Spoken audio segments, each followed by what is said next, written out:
ଆସନ୍ତୁ ଆଜି କଥା ହେବା ଏମିତି ଏକ ରହସ୍ୟମୟ ନଗରୀ ବିଷୟରେ ଯାହା ହଜାର ହଜାର ବର୍ଷ ଧରି କେବଳ କିମ୍ବଦନ୍ତୀରେ ହିଁ ଥିଲା। ଭଗବାନ ଶ୍ରୀକୃଷ୍ଣଙ୍କର ସେହି ଦ୍ୱାରକା ନଗରୀ ଯାହା ଦିନେ ସମୁଦ୍ର ଭିତରେ ହଜିଯାଇଥିଲା ବୋଲି କୁହାଯାଏ। ତେବେ ଆସନ୍ତୁ ଦେଖିବା ଆଜିର ବିଜ୍ଞାନ ଆଉ ପ୍ରତ୍ନତତ୍ତ୍ୱ ଏହି ହଜିଯାଇଥିବା ସହରକୁ ଖୋଜିବା ପାଇଁ କ'ଣ ସବୁ କରିଛି। ଟିକେ ଭାବି ଦେଖନ୍ତୁ ତ, ଏମିତି ଏକ ସହର ଯାହାର କାନ୍ଥ ସବୁ ସୁନାରେ ତିଆରି ଆଉ ଘରଗୁଡ଼ିକ ହୀରା ନୀଳାରେ ଚକ୍ଚକ୍ କରୁଛି। ଏହା କେବଳ କଳ୍ପନା ନୁହେଁ, ପୁରାଣ ଅନୁସାରେ ଏହା ହିଁ ଥିଲା ଦ୍ୱାରକାର ପରିଚୟ, ମାନେ ଅପାର ଧନସମ୍ପତ୍ତି ଆଉ ସମୃଦ୍ଧିର ଏକ ଜ୍ୱଳନ୍ତ ଉଦାହରଣ। ଆଉ ଏହି ସହର କେତେ ବଡ଼ ଥିଲା ତାର ଅନ୍ଦାଜ ଲଗେଇବା ପାଇଁ ବାସ୍ ଏହି ଗୋଟିଏ ସଂଖ୍ୟା ହିଁ ଯଥେଷ୍ଟ। କୁହାଯାଏ ଦ୍ୱାରକାରେ ପାଖାପାଖି 9 ଲକ୍ଷ ବିଶାଳ ରାଜପ୍ରସାଦ ଥିଲା। ଭାବିପାରୁଛନ୍ତି, ସେ ସମୟର ସବୁଠୁ ଉନ୍ନତ ସ୍ଥାପତ୍ୟ କଳାର ଏହା ଏକ ନମୁନା ଥିଲା। କିନ୍ତୁ କଥା ହେଉଛି, ଏତେ ବଡ଼ ଏତେ ସମୃଦ୍ଧ ସହର ହଠାତ୍ ଗୋଟିଏ ଦିନରେ ସମୁଦ୍ର ଭିତରକୁ କେମିତି ଚାଲିଗଲା? ଏହା କ'ଣ କେବଳ ଏକ ମନଗଢ଼ା କାହାଣୀ, ନା ଏହା ପଛରେ କିଛି ଐତିହାସିକ ସତ୍ୟ ଲୁଚି ରହିଛି? ଏହି ପ୍ରଶ୍ନର ଉତ୍ତର ଖୋଜିବା ପାଇଁ ହିଁ ଆମର ଏହି ଯାତ୍ରା। ଚାଲନ୍ତୁ ପ୍ରଥମେ ସେହି ପୌରାଣିକ କାହାଣୀ ଭିତରକୁ ଯିବା, ଯେଉଁଠି ଦ୍ୱାରକାର ସୃଷ୍ଟି ଆଉ ବିନାଶର କଥା କୁହାଯାଇଛି। କେମିତି ଏକ ଦୈବୀ ନଗରୀ ତିଆରି ହେଲା, ଆଉ ଶେଷରେ ତାର ଅନ୍ତ କେମିତି ହେଲା। ଶାସ୍ତ୍ର କହୁଛି କି ଭଗବାନ ଶ୍ରୀକୃଷ୍ଣଙ୍କ ଅନୁରୋଧରେ ସମୁଦ୍ର ଦେବତା ନିଜେ 12 ଯୋଜନ ଜମି ଦାନ କରିଥିଲେ, ଆଉ ସେହି ଜମି ଉପରେ ଦେବଶିଳ୍ପୀ ବିଶ୍ୱକର୍ମା ଏକ ଅଦ୍ଭୁତ ସହର ତିଆରି କରିଥିଲେ। ଏହା କେବଳ ଦେଖିବାକୁ ସୁନ୍ଦର ନଥିଲା, ବରଂ ଏକ ସମ୍ପୂର୍ଣ୍ଣ ପ୍ଲାନ୍ଡ ସିଟି ଥିଲା।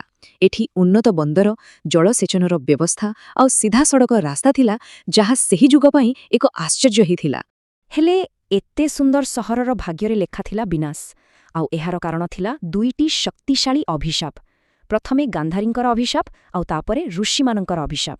ଏହି 2 ଅଭିଶାପ ଯୋଗୁଁ ଯଦୁବଂଶୀମାନେ ନିଜ ନିଜ ଭିତରେ ଲଢ଼େଇ କରି ଶେଷ ହୋଇଗଲେ, ଆଉ ଯେତେବେଳେ ଶ୍ରୀକୃଷ୍ଣ ଧରାଧାମ ଛାଡ଼ିଲେ, ସମୁଦ୍ର ନିଜେ ଦେଇଥିବା ଜମିକୁ ଫେରାଇ ନେଲା। ବାସ୍, ଦ୍ୱାରକା ସବୁଦିନ ପାଇଁ ପାଣି ଭିତରେ ବୁଡ଼ିଗଲା। ଆଚ୍ଛା, ପୁରାଣ କଥା ତ ବହୁତ ହେଲା। ଏବେ ଆସନ୍ତୁ ସିଧା ଆଧୁନିକ ଯୁଗକୁ, ଯେଉଁଠି ବୈଜ୍ଞାନିକ ଆଉ ପ୍ରତ୍ନତତ୍ତ୍ୱବିତ୍ମାନେ ଏହି ହଜିଯାଇଥିବା ନଗରୀର ପ୍ରକୃତ ପ୍ରମାଣ ଖୋଜିବା ଆରମ୍ଭ କଲେ। ଏହି କାହାଣୀକୁ ସତ କରିବାର ପ୍ରଥମ ଝଲକ ଦେଖିବାକୁ ମିଳିଥିଲା 1930 ଦଶକରେ। ସେତେବେଳେ କିଛି ସ୍ଥାନୀୟ ମାଛ ଧରାଳି ଆଉ ପାଇଲଟମାନେ କହିଲେ କି ସମୁଦ୍ର ତଳେ କିଛି ଅଜବ ସିଧା ଲାଇନ୍ ଭଳି ଜିନିଷ ଦେଖାଯାଉଛି। ଏହାପରେ 1963ରେ ଏଏସ୍ଆଇର ଖନନ, ଆଉ ତାପରେ 6ଠ ଶତାବ୍ଦୀର ଏକ ତମ୍ବାପଟାର ଆବିଷ୍କାର ଏହି ଧାରଣାକୁ ଆହୁରି ଦୃଢ଼ କଲା ଯେ ଦ୍ୱାରକା କେବଳ କଳ୍ପନା ନୁହେଁ। ଏଇ ଯେଉଁ ଖୋଜାଖୋଜି, ଏହା କିଛି ଗୋଟିଏ ଦିନର କଥା ନୁହେଁ। ଏହା ପଛରେ ଅଛି ଦଶନ୍ଧିର ପରିଶ୍ରମ। 1963ରୁ ଆରମ୍ଭ ହୋଇ ଏହା ଡକ୍ଟର ଏସ୍.ଆର୍. ରାଓଙ୍କ ନେତୃତ୍ୱରେ ଆହୁରି ଆଗକୁ ବଢ଼ିଲା। 2000 ମସିହା ପରେ ଉନ୍ନତ ଟେକ୍ନୋଲୋଜି ବ୍ୟବହାର ହେଲା, ଆଉ ଶେଷରେ 2024ରେ ପ୍ରଧାନମନ୍ତ୍ରୀଙ୍କ ଗସ୍ତ ଏହି ଐତିହାସିକ ଖୋଜକୁ ପୁଣି ଥରେ ସାରା ଦୁନିଆ ସାମ୍ନାକୁ ଆଣିଲା। ଆଉ ଏହି ପୂରା ଅନୁସନ୍ଧାନର ଯଦି କେହି ଜଣେ ହିରୋ ଥିଲେ, ସେ ହେଉଛନ୍ତି ଡକ୍ଟର ଏସ୍.ଆର୍. ରାଓ। ସେ ହିଁ ଦୃଢ଼ ବିଶ୍ୱାସର ସହିତ ସମୁଦ୍ର ତଳେ ଏହି ଅନୁସନ୍ଧାନର ମଙ୍ଗ ଧରିଥିଲେ। ଆସନ୍ତୁ ତାଙ୍କର ଏହି ଯାତ୍ରା ବିଷୟରେ ଟିକେ ଜାଣିବା। ଡକ୍ଟର ରାଓଙ୍କ ପାଇଁ ପୁରାଣ ଖାଲି ଧର୍ମ କଥା ନଥିଲା। ସେ କହୁଥିଲେ ଏଗୁଡ଼ିକ ଐତିହାସିକ ଦସ୍ତାବେଜ।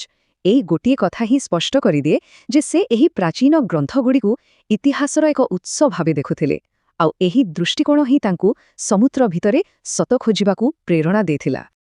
କିନ୍ତୁ ତାଙ୍କ ରାସ୍ତା ଆଦୌ ସହଜ ନଥିଲା। ସେତେବେଳେ ଭାରତରେ ମେରାଇନ୍ ଆର୍କିଓଲୋଜି ବା ସାମୁଦ୍ରିକ ପ୍ରତ୍ନତତ୍ତ୍ୱ ପୁରା ନୂଆ ଥିଲା। ଅନେକ ବୈଜ୍ଞାନିକ ତାଙ୍କ କଥାକୁ ସନ୍ଦେହ କରୁଥିଲେ। ଏପରିକି ପାଣ୍ଠିର ଏତେ ଅଭାବ ଥିଲା ଯେ ଥରେ ସେ ମାତ୍ର 800 ଟଙ୍କା ଧରି ଗୋଟିଏ ଅଭିଯାନ ଆରମ୍ଭ କରିଦେଇଥିଲେ। ଏଥିରୁ ତାଙ୍କର ଦୃଢ଼ ଇଚ୍ଛାଶକ୍ତି ଆଉ ସମର୍ପଣ ଭାବ ସ୍ପଷ୍ଟ ଜଣାପଡ଼େ। ହେଲେ ତାଙ୍କର ଏତେ ପରିଶ୍ରମ ବେକାର ଗଲାନି। ଡକ୍ଟର ରାଓ ଆଉ ତାଙ୍କ ଟିମ୍ ସମୁଦ୍ର ତଳୁ ଏମିତି କିଛି ଜିନିଷ ପାଇଲେ ଯାହା ଇତିହାସ ବଦଳାଇଦେଲା। ସେମାନେ 560 ମିଟର ଲମ୍ବର ଏକ ବିଶାଳ କାନ୍ଥ, 30ରୁ ଅଧିକ ପଥରର ସ୍ତମ୍ଭ, ଆଉ ସବୁଠୁ ବଡ଼ କଥା ହେଲା 3 ଛିଦ୍ର ଥିବା ପଥରର ଆଙ୍କର ଆବିଷ୍କାର କଲେ। ଏହି ଆଙ୍କର ହିଁ ପୁରାଣରେ ବର୍ଣ୍ଣିତ ସେହି ଉନ୍ନତ ବନ୍ଦରର ସବୁଠାରୁ ବଡ଼ ଭୌତିକ ପ୍ରମାଣ ଥିଲା। ଡକ୍ଟର ରାଓଙ୍କ ଆବିଷ୍କାର ପରେ କାହାଣୀରେ ଏକ ନୂଆ ମୋଡ଼ ଆସିଲା। ଏଥର ବ୍ୟବହାର ହେଲା ଆଧୁନିକ ଟେକ୍ନୋଲୋଜି, ଆଉ ଖୋଜାଗଲା ଦ୍ୱାରକା ବୁଡ଼ିଯିବା ପଛର ବୈଜ୍ଞାନିକ କାରଣ। 2001ରୁ 2007 ଭିତରେ ବୈଜ୍ଞାନିକମାନେ ସେମାନଙ୍କର ସବୁଠୁ ବଡ଼ ବଡ଼ ଅସ୍ତ୍ର ବାହାର କଲେ, ମାନେ ଟେକ୍ନୋଲୋଜି। ଉନ୍ନତ ସୁନାର ସାହାଯ୍ୟରେ ସମୁଦ୍ର ତଳର ପୁରା ଡିଜିଟାଲ ମ୍ୟାପ୍ ତିଆରି କରାଗଲା। ଏହାଦ୍ୱାରା କେବଳ ଉପରୁ ନୁହେଁ ବରଂ ମାଟି ତଳେ ଲୁଚି ରହିଥିବା ଘରର ମୂଳଦୁଆ ଆଉ ଡ୍ରେନେଜ୍ ସିଷ୍ଟମକୁ ବି ଠାପ୍ କରାଯାଇପାରିଲା। ହେଲେ ଆଧୁନିକ ତଦନ୍ତରୁ ଏମିତି ଏକ ତଥ୍ୟ ସାମ୍ନାକୁ ଆସିଲା ଯାହା ସମସ୍ତଙ୍କୁ ଆଶ୍ଚର୍ଯ୍ୟ କରିଦେଲା। କାର୍ବନ ଡେଟିଂରୁ ଜଣାପଡ଼ିଲା ଯେ ସେଠାରୁ ମିଳିଥିବା ଗୋଟିଏ କଳାକୃତିର ବୟସ ପାଖାପାଖି 9,000 ବର୍ଷ। ଏହା କେବଳ ମହାଭାରତ ଯୁଗଠାରୁ ପୁରୁଣା ନୁହେଁ ବରଂ ଆମର ହରପ୍ପା ସଭ୍ୟତାଠାରୁ ବି ହଜାର ହଜାର ବର୍ଷ ପୁରୁଣା। ଏହି ଗୋଟିଏ ଆବିଷ୍କାର ଭାରତୀୟ ସଭ୍ୟତାର ଇତିହାସକୁ ପୁଣିଥରେ ଲେଖିବାର କ୍ଷମତା ରଖେ। ଆଚ୍ଛା, ଏଇ ସ୍ଲାଇଡ୍ଟି ବହୁତ ମଜାଦାର। ଏଠି ଦ୍ୱାରକା ବୁଡ଼ିବାର ଦୁଇଟା କାରଣକୁ ପାଖାପାଖି ରଖାଯାଇଛି। ଗୋଟିଏ ପଟେ ଅଛି ପୁରାଣ କଥା, ଯୋଉଠି ଅଭିଶାପ ଯୋଗୁଁ ସମୁଦ୍ର ସହରକୁ ନିଜ ଭିତରକୁ ନେଇଗଲା, ଆଉ ଅନ୍ୟପଟେ ଅଛି ବିଜ୍ଞାନ, ଯାହା କହୁଛି କି ଏକ ବଡ଼ ପ୍ରାକୃତିକ ବିପର୍ଯ୍ୟୟ ଯୋଗୁଁ ସମୁଦ୍ରର ଜଳସ୍ତର ହଠାତ୍ ବଢ଼ିଗଲା। ଆଶ୍ଚର୍ଯ୍ୟର କଥା ହେଉଛି ଦୁଇଟିଯାକ କାହାଣୀର ଫଳାଫଳ କିନ୍ତୁ ଗୋଟିଏ, ଏକ ବିଶାଳ ନଗରୀ ସମୁଦ୍ରରେ ବୁଡ଼ିଗଲା। ବୈଜ୍ଞାନିକମାନେ ଏହାକୁ କୁହନ୍ତି ସି ଲେଭେଲ୍ ରାଇଜ୍ ଥିଓରି ବା ସମୁଦ୍ର ସ୍ତର ବୃଦ୍ଧି ସିଦ୍ଧାନ୍ତ। ଭୂବିଜ୍ଞାନୀମାନେ ପ୍ରମାଣ ପାଇଛନ୍ତି ଯେ ପ୍ରାୟ 7,000 ବର୍ଷ ପୂର୍ବରେ କେବଳ ଆରବ ସାଗରରେ ନୁହେଁ ବରଂ ସାରା ଦୁନିଆରେ ସମୁଦ୍ରର ଜଳସ୍ତର ହଠାତ୍ ବଢ଼ିଯାଇଥିଲା। ଏହା ଏକ ବଡ଼ ସୁନାମି ବା ସେମିତି କିଛି ବିଶାଳ ପ୍ରାକୃତିକ ବିପର୍ଯ୍ୟୟ ହୋଇପାରେ ଯାହା ପୁରାଣର ସେହି ଘଟଣାକୁ ଏକ ବୈଜ୍ଞାନିକ ଆଧାର ଦେଉଛି। ତାହେଲେ ଏସବୁ ଖୋଜିବା, ଏତେ ଗବେଷଣାର ଆଜିର ଦୁନିଆରେ କ'ଣ ମହତ୍ତ୍ୱ? ଏହି ଶେଷ ଭାଗରେ ଆସନ୍ତୁ ଦେଖିବା ଦ୍ୱାରକା ଆବିଷ୍କାରର ଆଧୁନିକ ମହତ୍ତ୍ୱ ଆଉ ଏହାର ସାଂସ୍କୃତିକ ପ୍ରଭାବ କ'ଣ। ଆଉ ଏହି ବର୍ଷ ଫେବୃଆରୀ 25 ତାରିଖରେ ଏକ ଐତିହାସିକ ଦୃଶ୍ୟ ଦେଖିବାକୁ ମିଳିଲା। ଭାରତର ପ୍ରଧାନମନ୍ତ୍ରୀ ନରେନ୍ଦ୍ର ମୋଦି ନିଜେ ସେହି ସ୍ଥାନକୁ ସମୁଦ୍ର ଭିତରେ ଯାଇଥିଲେ ଯେଉଁଠି ଦ୍ୱାରକାର ଅବଶେଷ ମିଳିଥିଲା। ସେଠାରେ ସେ ଏକ ମୟୂରପୁଚ୍ଛ ଅର୍ପଣ କରି ଦ୍ୱାରକାର ଐତିହ୍ୟକୁ ସମ୍ମାନ ଜଣାଇଲେ। ଆଉ ଏହି ଘଟଣା ପୂରା ପ୍ରସଙ୍ଗକୁ ପୁଣିଥରେ ସାରା ବିଶ୍ୱର ନଜରକୁ ଆଣିଲା। ଏସବୁରୁ ଗୋଟିଏ କଥା ସ୍ପଷ୍ଟ ହୋଇଯାଉଛି, ଦ୍ୱାରକା ଆଉ କେବଳ ଏକ ପୌରାଣିକ କାହାଣୀ ହୋଇ ରହିନାହିଁ। ଏହା ଏମିତି ଏକ ସ୍ଥାନରେ ପରିଣତ ହୋଇଛି ଯେଉଁଠି ଲୋକଙ୍କର ଆସ୍ଥା ଆଉ ବୈଜ୍ଞାନିକ ପ୍ରମାଣ ଏକାଠି ମିଶିଯାଉଛି। ଏହା ଆମ ଇତିହାସ ଆଉ ସଂସ୍କୃତିର ଏକ ଜୀବନ୍ତ ପ୍ରତୀକ। ପାଖାପାଖି 90 ବର୍ଷର ଏହି ଲମ୍ବା ଯାତ୍ରା ଆମକୁ ଗୋଟେ ବଡ଼ ଶିକ୍ଷା ଦିଏ। ସତ୍ୟକୁ କେବେ ବି ସବୁଦିନ ପାଇଁ ଲୁଚାଇ ରଖାଯାଇପାରିବ ନାହିଁ। ତାହା ପୁରାଣର ପୃଷ୍ଠାରେ ଥାଉ କିମ୍ବା ସମୁଦ୍ରର ଗଭୀରତାରେ, ଦିନେ ନା ଦିନେ ତାହା ନିଶ୍ଚୟ ସାମ୍ନାକୁ ଆସିଥାଏ।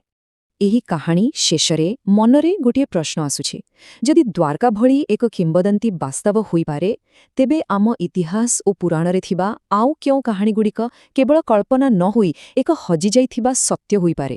ଏହା ନିଶ୍ଚୟ ଏକ ଚିନ୍ତାର ବିଷୟ।